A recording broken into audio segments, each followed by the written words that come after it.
Good day, everyone! I am Sir Robbie, and together, we will learn the word of the future, robotics. Did you know that here in Educational Technology Unit, robotics is a priority to make every Filipino learners and teachers competent and meet the demands of the future global scene? Wherein teachers, students, and parents who wanted to learn robotics is just a click away for free. Robotics is an interdisciplinary field which integrates computer science and engineering. It involves design, construction, operation, and use of robots to assist human activities. Are you ready for this transformation? Soon in ICT's Educational Technology Unit. Come and join us and love the future para sa bata, para sa bayan, at para sa guro. Sulong edukalidad.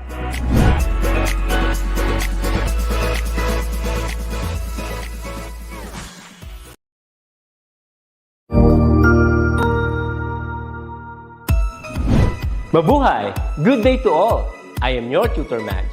Welcome to ETUlay, a free online tutorial, an initiative of the Department of Education, Information and Communications Technology Service, Educational Technology Unit, ICTS EdTech. This program is aimed at helping and assisting learners from kindergarten, senior high school, ALS, Alive, and SPED learners. Aside from answering the modules, the ETUlay is offering programs which you will surely look forward to. Together with our parents and teachers, the ETUlay will bridge the gaps where difficulty and ease meet in learning new knowledge and skills. So, let us prepare our modules, pen and paper. Ready your mind to see and hear worthwhile and interesting lessons. Let us now study and learn, together with our volunteer online tutors. Tara na!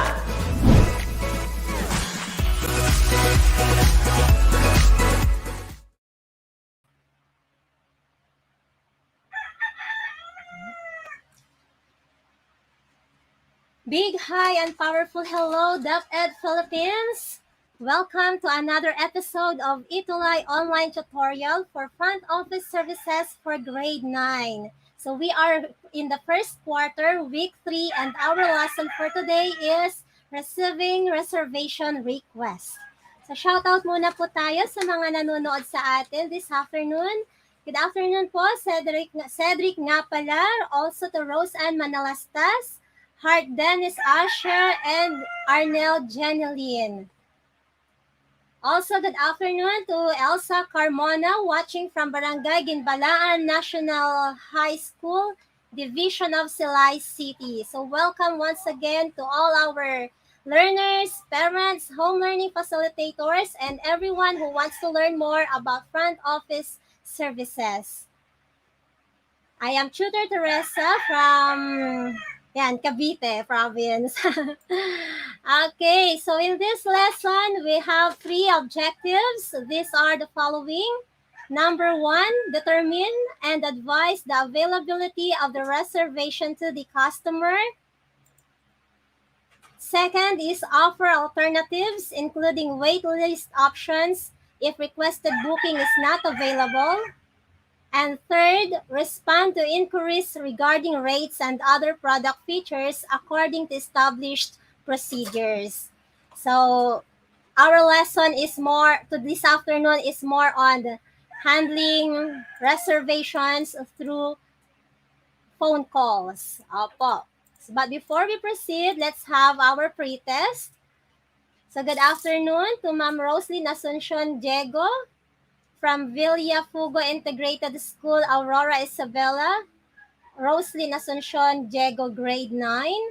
Also from Julieta Otrera, watching from Masadag Elementary School, Sinaet, Ilocos Sur. So all the way from Ilocos region, salamat po sa inyong pagtutok sa ating lesson for this afternoon. So please get your learning materials, your pen, your modules, your notebooks and paper, at sama-sama po tayong mag-aral sa tungkol sa front office. Okay, number 1 pretest. How many phone rings before you answered the telephone? Now, My dear learners, imagine yourself being in the office where all people are being busy doing their daily tasks.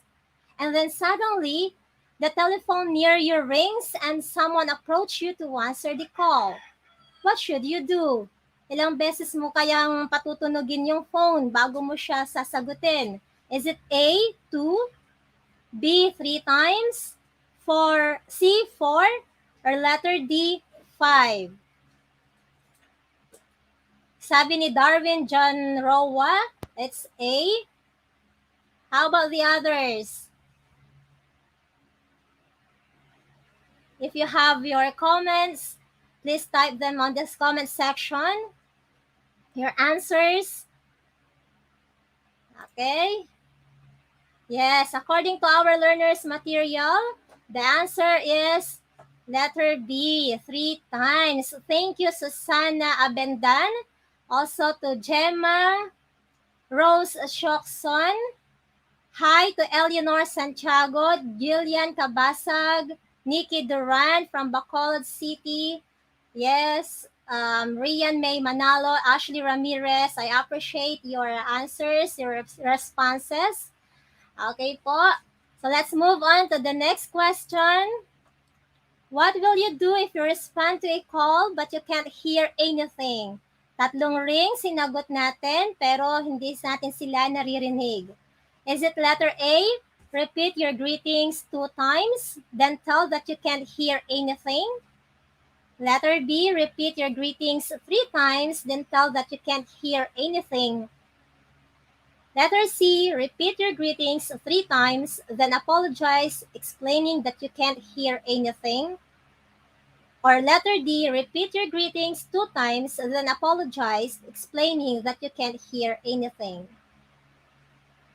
Siguro sa mga ibang nanonood, nakikinig at nagbabasa ng katanungang ito, kahit alin siguro, nagkakatalo na lang po tayo kung paano natin ipapaliwanag yung bakit hindi natin sila marinig o mag-apologize na hindi natin sila naririnig.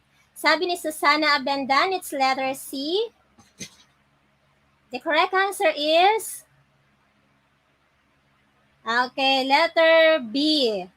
Or letter, hindi ko to ata na-edit, but then it should be repeat your greetings 3 times, then apologize, explaining that you can't hear anything. So the correct answer here is letter C. So you have to greet, good morning, ma'am, or good morning from, first state your corporation, XYZ Corporation, and then your name, and then ask how can you help them. Repeat that for 3 times.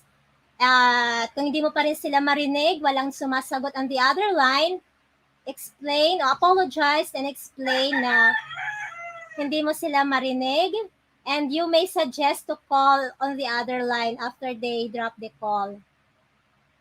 Okay, next letter, number 3. In order, ibig sabihin sa pagkakasunod-sunod. What questions if front office staff must ask for record purposes? Sa pagkakasunod-sunod, what questions if front office staff must ask for record purposes? Is it A, customer's name, number of nights, and company affiliation? Letter B, customer's name, date of arrival, company affiliation. Letter C, customer's name, date of arrival, number of nights to stay, number of rooms required, and company affiliation. Or letter D, date of arrival, customer's name, company affiliation, and the number of nights to stay. So please comment your answers in the comment section. Ang daming nanonood sa atin mula sa Isabela, all the way from Ilocos region. So watching from Villafugo Integrated School, Aurora Isabela, Elisha Ann S. Arsiga. Also Chona Uy Lokina from Mariano Peralta National High School, Division of Davao Occidental. Nikki Doran said her answer is, Nikki Doran commented her answer is letter C, customer's name, date of arrival, number of nights to stay, number of rooms required, and company affiliation. Okay, ano po kayang tamang sagot? Let's see. Okay po, in order, we have to ask the customer's name, when is the date of arrival or expected the date of arrival, number of nights to stay, number of rooms required, kung ilan po yung ipapabook nila, and company affiliation. Okay, this question goes like, reads the number 4 question. These are the information on the reservation records except, so there is the word except. A, indicate the mailing address and contact number. B, ask for the arrived and departure date. C, explain guaranteed or non-guaranteed reservation. Or letter D, enter the rate code. Ano po kaya sa tingin ninyo ang sagot sa katanungang ito? So Marlene Danduan Tenaha, watching from Abunao Elementary School, Lapu-Lapu City.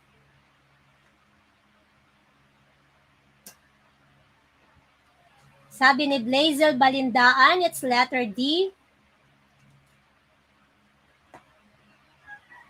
Okay, so what is this guaranteed or non-guaranteed reservation? Before we proceed on the right answer for this question, discuss ko na ng kaunti para magkaroon tayo ng idea, lalo na sa ating mga nanonood. Baka hindi na natin mapasadahan mamaya. But when we speak of guaranteed reservations, in hotels, they accept prepayments from the guest and holds the room whether the guest arrives in the hotel or not. So magpakita man siya or no show kung tawagin, hindi magpakita, at least yung ni-reserve nila na room ay meron na pong payment. So kahit papaano hindi po malulugi yung company or yung hotel industry na yon. So cancellation depends on the hotel policy and as agreed upon by guest and hotel. So many years ago, I work in a hotel and lenient naman sila. Pero of course, as a guest, kung nag-reserve ka, you should show up, 'di ba? Kasi sayang din iyon.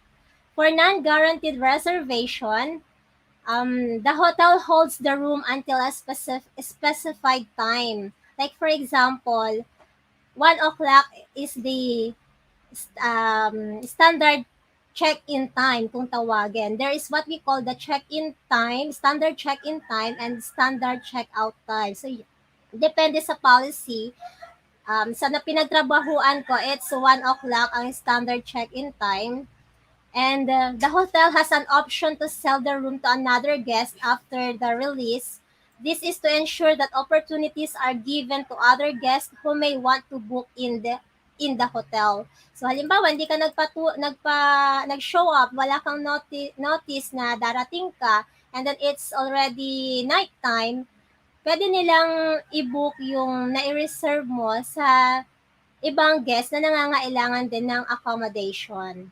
Okay, so for this question, the correct answer is except, no, sabi niya is letter D, enter the rate code. So as we go along this lesson or sa mga susunod pa na mga topics natin, we will learn about these rate codes, but we will be hearing the term off-peak and peak season. So nakadepende doon kung ano yung mga rates or kung magkano yung ating mga babayaran as guest kapag tayo ay nag-book sa mga hotels.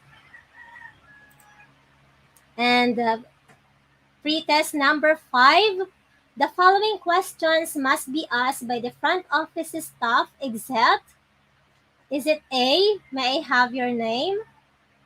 B, may I know your arrival date?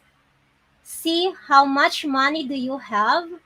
Or letter D, how many rooms would you need? Sa tingin po natin, mga dear learners, ano yung hindi natin dapat itanong? Okay, watching from Abono Elementary School, Florenda Sornero Espante, John Albert Dacuray, Tamani from Doña Magdalena H. Gafford High School. Sabi ni Florenda, letter C, how much money do you have? Also Darwin John Roa.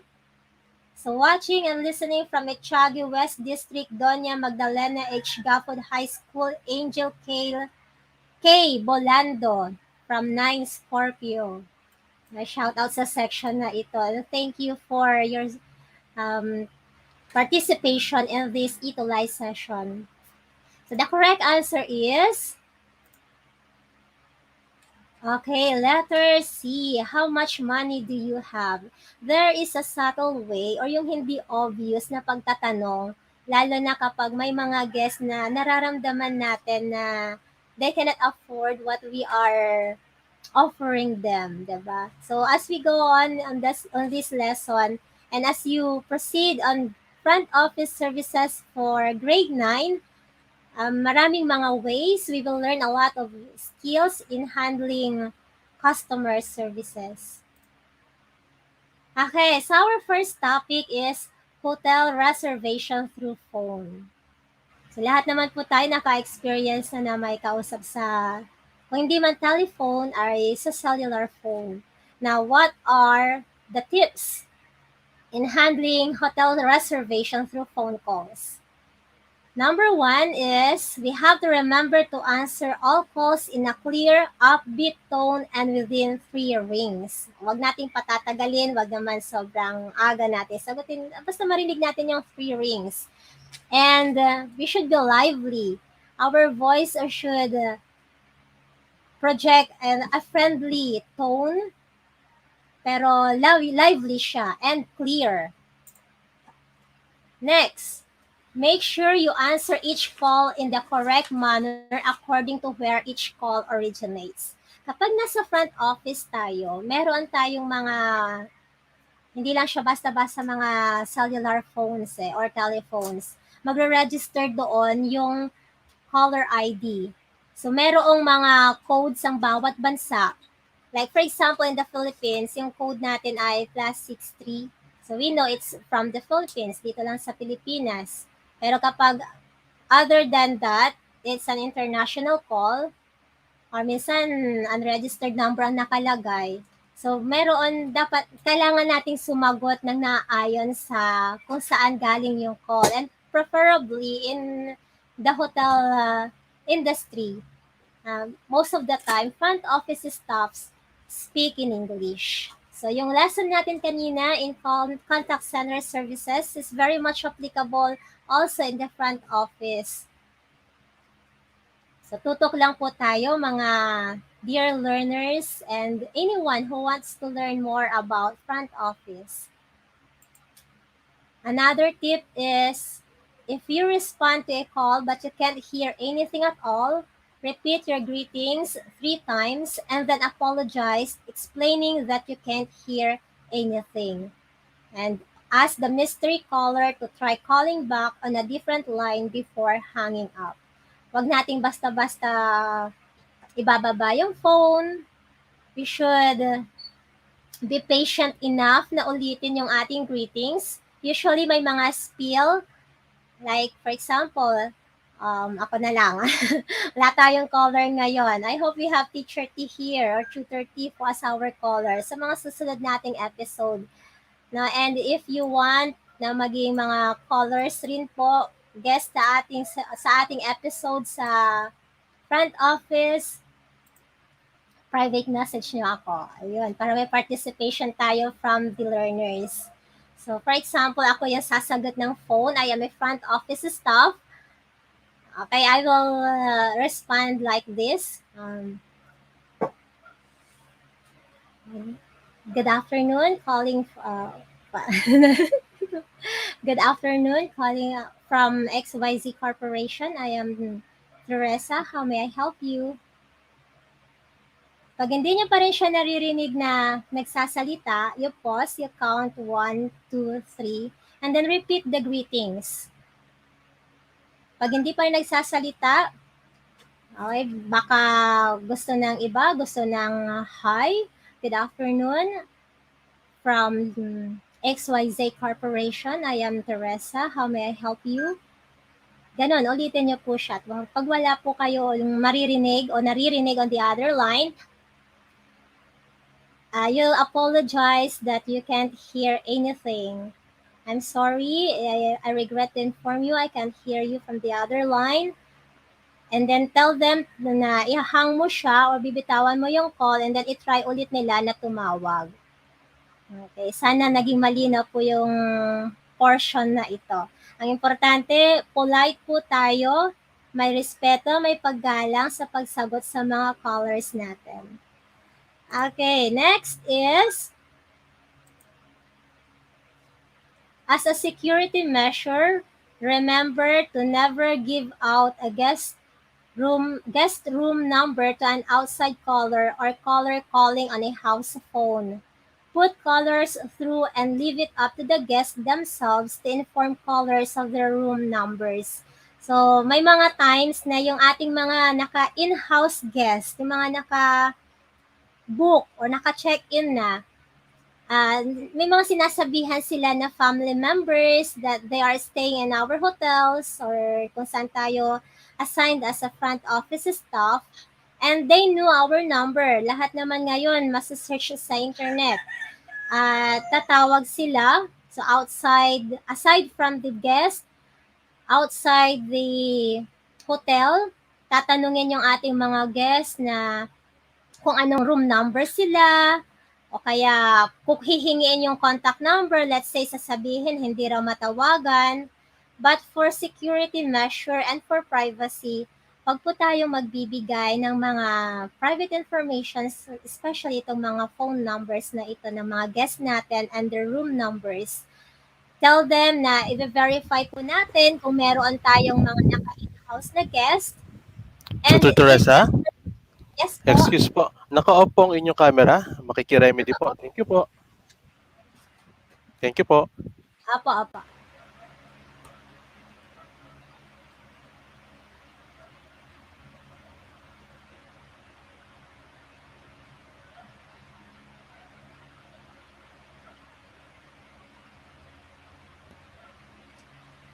Okay na. Ayan, okay na po. Nawala po ako kanina. My sincerest apology. But I hope narinig niyo po yung mga sinasabi ko earlier. So, para umpisahan po ulit, in number 4, hotel reservation through phone. Tip number 4, as a security measure, remember to never give out a guest room number to an outside caller or caller calling on a house phone. Put callers through and leave it up to the guests themselves to inform callers of their room numbers. As what I've said earlier, for security purposes, security measures, never ever give room numbers of our clients or of our guests and even their phone numbers kahit may record po tayo to outside callers. Ang magandang gawin po doon, sabihin po natin na i-verify po natin if they are booked in our hotel or in the camp or in the hotel or kung saan man tayo naka-assign as a front office staff, and then inform natin si guest na mayroong tumatawag. Okay, nakalimutan ko sabihin earlier na kailangan din nating alamin kasi sino ba yung caller para kapag nag-relay tayo ng information kay guest, masasabi natin kung sino yung tumatawag. Hindi yung, ma'am, sir, may tumatawag po, tapos tatanungin tayo, ay, hindi ko na po nakuha yung number. So, it's an off for a front office staff. We have to be very particular with the details. So, always get the name of the caller who is looking for our guest, but do not give the room numbers of our guest, but rather inform our guests na merong ganitong caller at hinahanap sila. In that way, sila na po yung bahala if they will call back the caller or yung kung naghahanap sa kanila. Okay, so Sheila Barameda Quinones watching from Nai, Cavite. Thank you for watching. Nikki watching and listening from Etiquette West District. Doña Magdalena H. Gafford High School. Sharon Rose Dimol, Division of Davao de Oro. Froilan Aaron, watching or listening from Etiquette West District, Doña Magdalena. So good afternoon po sa ating lahat, sa ating mga learners. If you have point of clarifications, questions, you may chat your or comments, write your comments on the comment section at we'll see paano po natin ma-address ang mga iyan. So, front office staff or being a front office staff requires a lot of skills. Nandoon yung first, your communication skills. Second, yung how you will handle your customers as well as your tactfully handle customers, their inquiries, at sa system din. May mga ginagamit na system sa front office. Like sa booking, sa reservation, sa billing, something like that. So sa pagpapatuloy po ng ating lesson, marami po tayong matututunan from first quarter to fourth quarter. So stay put lamang po tayo. Okay, this one is one of the interesting part in front office. The topic on telephone etiquette. So by the way, ano po ba yung etiquette? Okay, when I speak of etiquette, these are the codes of polite behavior. Yung magalang, may pagrespeto na gawi, hindi lamang sa gawi, but on telephone sa ating pananalita. Okay, reminder po, in telephone etiquette, we have to first always identify yourself at the beginning of all calls. Kahit din naman sa atin ng mga learners, right? Kapag tayo ay magme-message sa ating mga teachers, our teachers, especially sa mga nasa distant, printed modular learning, hindi na tayo nagkakapanagpo, hindi na namin kayo nakikilala. But then in our weekly home learning plan, naka-indicate ang aming mga pangalan at contact numbers. So when you make calls or even when you send messages, this is rule number 1. Please identify yourselves sa mga phone calls at the beginning of all calls and kung saan po kayo tumatawag. Baka mamaya taga-ibang panig na pala kayo ng mundo, no? I had experienced that when I was in back then, few years ago sa front office.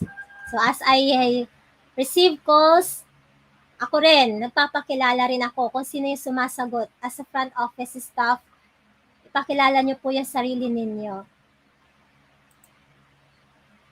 Second, we have to be sensitive to the tone of our voice. Not too shy, yung mahiyain, hindi naman parang bossy, not too anxious. What else? Wag masyadong mahina. Kailangan audible, clear.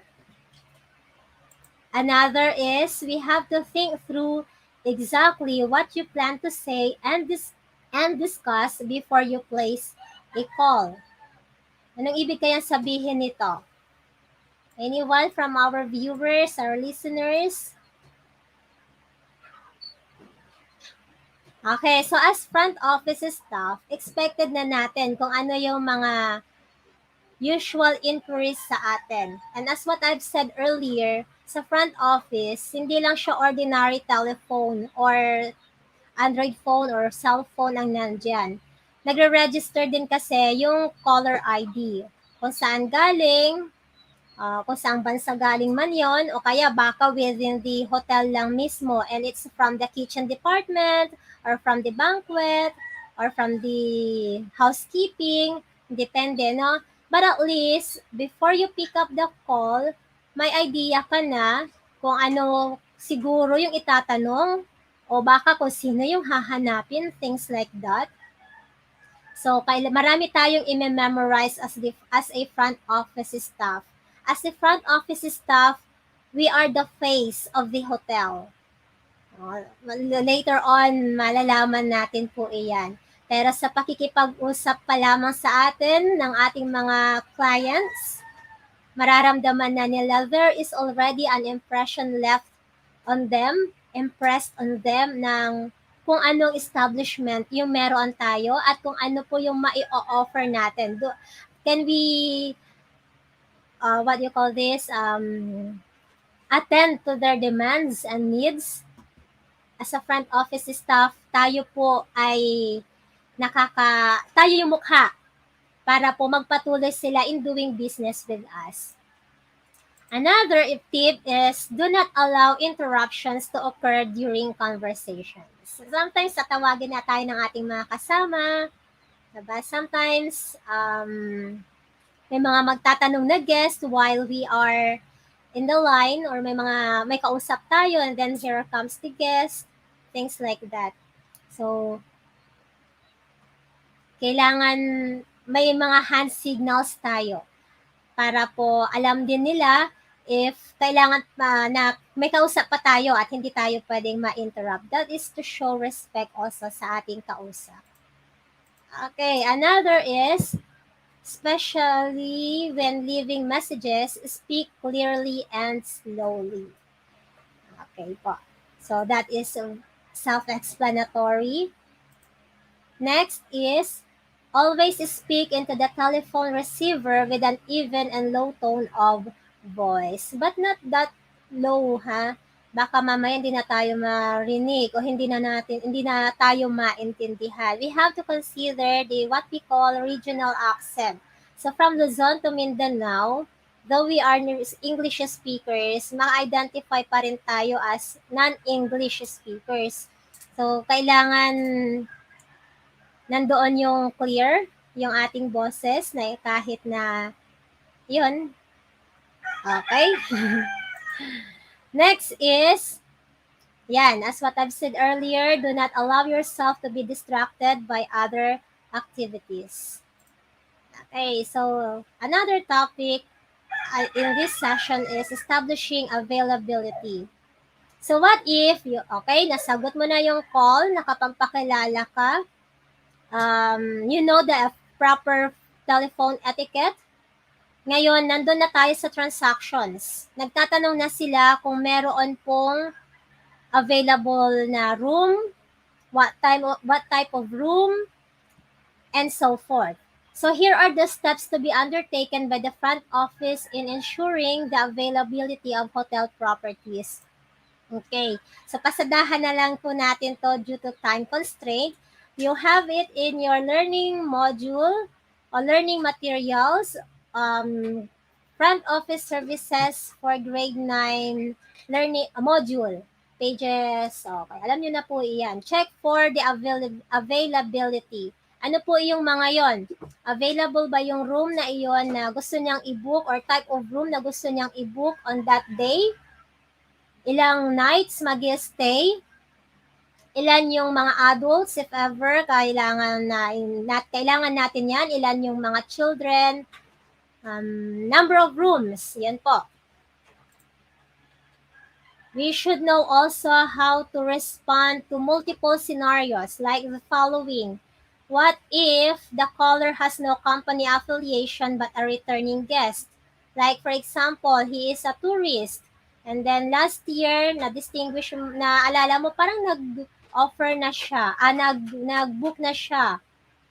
Okay, so in this scenario, how will you respond to the caller?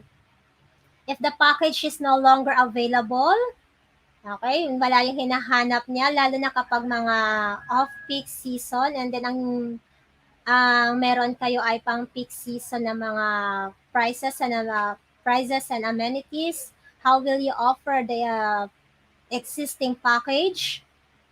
If the first rate offered is not acceptable to the caller, like for example yung kanina, no, hindi natin dapat itanong kahit i-offer na natin, nasabi na natin yung mga different room types and their rates or prices. and hindi pa rin pasok sa kanyang budget, malalaman na rin natin yun as we go on, as we converse with the caller. So, paano natin i-handle ito if the rate offered is not acceptable and if the room is not available. Okay po. Ito po ay another topic ulit. Forms of settlement of guest. Forms of settlement. It means kung paano po magbabayad si guest. So sa telephone conversation po, maitatanong na rin natin how they would pay. So is it prepayment? Is it through pagdating na lang nila, walk-in na nila? Or they have to pay in advance prior to their stay? Advance deposits? Send bill arrangements, especially sa company. Kapag mga company booking po ito, we will learn more about it as we go through this lesson or sa mga susunod pa nating mga lessons. Now, before we end our topic, let me share the performance task. So, ito mapapractice natin sa ating mga bahay or together with our friends or our classmates, kahit via phone, para ma-practice po natin yung mga various telephone techniques, etiquettes, tips in handling telephone reservations. So, practice appropriate telephone handling for taking reservations. And next week, here. Nawala. Napindot ko. Ito po. And next week, I will be asking you how did it go, yung practice po ninyo in handling your telephone conversations, telephone reservations, receiving reservations, and the like. So wag po kayong aalis. Later on, we have handling proper tools, electronic tools with Teacher Robbie and Teacher Jade. Again, this is your tutor Teresa from Front Office Services for Grade 9. Thank you for watching.